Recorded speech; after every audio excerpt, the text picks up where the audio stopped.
Hello everyone, তোমরা সবাই কেমন আছো? আশা করি সবাই খুব ভালো আছো। আমিও খুব ভালো আছি। আমি পূজা তোমাদের সাথে শেয়ার করতে চলে এলাম আবার একটা নতুন ব্লগ ভিডিও নিয়ে।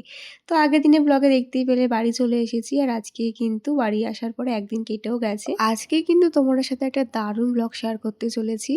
আশা করি ক্যাপশন দেখে বুঝেই গেছো। তো আজকে হচ্ছে আমাদের বাড়িতে আমার এক ননদিনীর আইবুড়ো ভাত। তো সেই উপলক্ষেই কিন্তু সকাল থেকে তোড়জোড় শুরু হয়ে গেছে। বাবা কিন্তু অনেক ভোরবেলা বাজারে গিয়ে এই চিংড়ি মাছ, তারপরে হচ্ছে এই বড় মাছটা দেখতেই পেলে রুই মাছ সেটা নিয়ে এসেছিল। আর এদিকে বসে গেছিলো শাক ভাজা। তো দিদি কিন্তু সকাল থেকে উঠে সব কাটা বাটা সবটাই করে দিয়েছে, আজকে অনেকটা হেল্প করেছে দিদি। তো আর আমি আর মা মিলে রান্নাটা করেছিলাম। তারপরে কোনো রকম ভিডিও ক্লিপ নেওয়া হয়নি।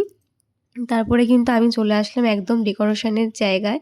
তো এখানে ডেকোরেশন করলাম। আমার আজ এক ননদের আইবুড়ো ভাত দেবো আজকে আমরা, যেটা অনেক দিন ধরে আমরা প্ল্যান করছিলাম। আর এই গিফটটা ছিল আমাদের তরফ থেকে, শাড়িটা ছিল আমার তরফ থেকে, আর সায়া ব্লাউজটা ছিল হচ্ছে দিদির তরফ থেকে। যাই হোক, তারপরে কিন্তু এখানে চলে আসলাম ননদিনীর থালিটা সাজানোর জন্য। এখন যে ডেকোরেশনটা খুব ট্রেন্ডিং চলে পান দিয়ে আর ফুল দিয়ে, আর দেখো সেটাই কিন্তু সাজিয়ে দিচ্ছিলাম। তো এখানে কিন্তু দিদিও আমাকে অনেকটা হেল্প করেছে। আমি সব থালিগুলো আগে সাজিয়ে নিয়েছিলাম, তারপরে কিন্তু এখানে সাজানোর পরে ফুলটা দিয়ে ডেকোরেশন করে দিচ্ছি।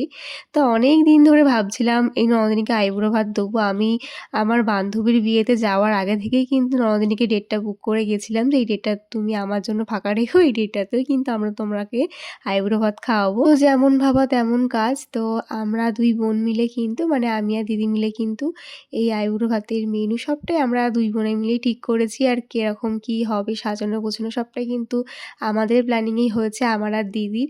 তো দেখো এই থালিটা আমি সাজিয়েছিলাম, কেমন হয়েছে অবশ্যই জানিও। আশা করি তোমরা অনেকবারই এরকম কাটিংয়ের থালি সাজানো দেখিয়েছো ফিস কাটিংয়ে। তো এটা খুব একটা ফেমাস থালি বলতে পারো। তাই কিন্তু আমার এই ননদিনীকে এটাই সাজিয়ে দিলাম। সবাই তো রাউন্ড মোটিভে দেয়, তো আমার মনে হলো এটা একটু ইউনিক লাগবে। তো কেমন হয়েছে সাজানোটা অবশ্যই জানিও। তো যাই হোক, চলো এবারে আমাদের কনেকে দেখাই, যার আর কি বিয়ে। তো এই হচ্ছে আমাদের বিয়ের কনে। তো দেখো তাকেও কিন্তু আজকে আমি সাজিয়ে গুজিয়ে বসিয়ে দিয়েছি। আর আমার ননদিনীকে বলেছিলাম তুমি বাড়ি থেকে কিছু সেজে গুজে আসবে না, আমি তোমাকে নিজে হাতে সাজিয়ে দেবো। তো দেখো কতটাই না মিষ্টি লাগছে। আর এদিকে দেখো মাম্মাম তো তার পিমনিকে দেখে এত ভালো লেগেছে, তাকে হাম্পি দিয়ে দিয়েছে। যাই হোক, তো খুব মিষ্টি লাগছিল। তো সে একটা নতুন অধ্যায় শুরু করতে চলেছে জীবনে। তোমরা সবাই অনেক অনেক আশীর্বাদ করো আমার এই ননদিনীকে। সে যেন আগামী দিনে অনেক সুখে শান্তিতে থাকতে পারে, আগামী দিন যেন তার অনেক সুখের হয়, অনেক আনন্দময় হয়। যাই হোক, এখনও কিন্তু অনেক ব্লগ তোমাদের সামনে আসতে চলেছে, ননদিনীর বিয়ে, মেহেন্দি, আইবুড়ো ভাত, রিসেপশন। তো সবটাই তোমাদের সাথে শেয়ার করব। তার জন্য কিন্তু অবশ্যই আমার সাথে থাকতে হবে, আমার পাশে থাকতে হবে। তো দেখো এখন হচ্ছে মা আশীর্বাদ করে দিচ্ছে আমার এই ননদিনীকে। আর সত্যি ওকে এতটাই মিষ্টি লাগছিল যে ওর দিক থেকে চোখ ফেরানো যাচ্ছিল না। তো দেখো মামাম তো কোলে উঠে বসে পড়েছে। আর যেহেতু ওর পিমনিকে আশীর্বাদ করছে ওর ঠাম্মি, তাকেও করতে হবে।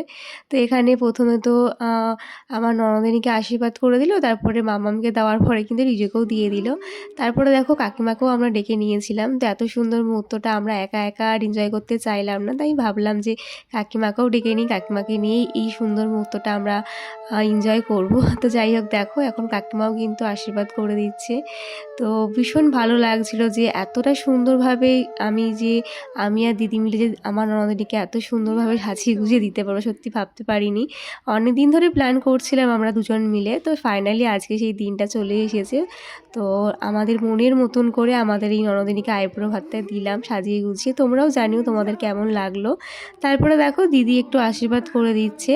তো আমি যেহেতু আশীর্বাদ করতে পারবো না, আমি যেহেতু আমার ননদিনীর থেকে সম্পর্কে ছোট, মানে সম্পর্কে বড় হলেও বয়সে কিন্তু অনেকটাই ছোট, তাই কিন্তু ননদিনীকে জাস্ট প্রদীপের তাপ দিয়েছিলাম।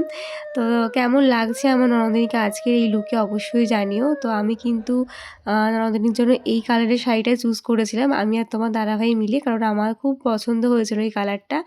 আর আমার ননদিনীকে কিন্তু পরে খুব মিষ্টি লাগছিল। যাই হোক, তোমরাও জানিও কেমন লাগলো আমাদের এই এই ছোট্ট আয়োজনটা।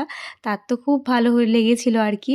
তো আজকে কিন্তু মেনুতে ছিল হচ্ছে ডাল, ৫ রকম ভাজা, চিংড়ি মাছের মালাইকারি, কাতলা মাছের কালিয়া, চাটনি, পাঁপড়, মিষ্টি, দই, আইসক্রিম, কোল্ড ড্রিংকস ছিল সাথে। যেহেতু আমার ননদিনী চিকেন খায় না, তার জন্য কিন্তু সব মাছের আইটেমই করা হয়েছিল। তো এই ছিল আজকে আইবুড়ো ভাতের স্পেশাল মেনু। তোমরা জানিও কেমন লাগছে। তো আমার ননদিনীকে খাবারটা সার্ভ করার পরে কিন্তু কিছু ফটো ভিডিও তোলার পরে আমরাও খেতে বসে পড়েছিলাম। কারণ অনেকটাই লেট হয়ে গেছিলো, প্রায় ৪টে মতো বাজছিল। আমি, দিদি আর ননদিনী মিলে কিন্তু এখানেই খেলাম আজকে আমরা। তো প্রতিটা রান্নাই ভালো হয়েছিল। চিংড়ি মাছের মালাইকারিটা আমি করেছিলাম, আর বাকি রান্নাগুলো কিন্তু মাই করেছিল, আর দিদি কিন্তু সবটাই আমাদের গুছিয়ে দিয়েছিল। দিদি আজকে অনেকটা হেল্প করেছিল বলে কিন্তু আজকে সবটা তাড়াতাড়ি হয়ে গেছিলো। তারপরে দেখো এখন যে ট্রেন্ডিং ভিডিওটা চলছে সেটাও কিন্তু আমরা করে নিলাম ৩ জনে মিলে। তো এই ভিডিওটা কিন্তু ভীষণই সুন্দর হয়েছে। আশা করি তোমরা ফেসবুকে দেখেই নিয়েছো। তো কেমন লাগলো ভিডিওটা অবশ্যই জানিও। তারপরে দেখো ননদিনীকে বাড়ি দিতে যাওয়ার পথে বাড়িও চলে গেছিলাম। তখন গিয়ে কিন্তু এখন দিদি খুব কাঁদছিল আর কি। কারণ যেহেতু দিদি ছোটোবেলা থেকেই এই ননদিনীকে মানুষ করেছে, তাই দিদির মনটা খুব খারাপ হয়ে গেছিলো। যাই হোক, ভালো খারাপ মিশিয়ে আজকের দিনটা কাটলো। বিশেষ করে বেশিরভাগটাই ভালো ছিল।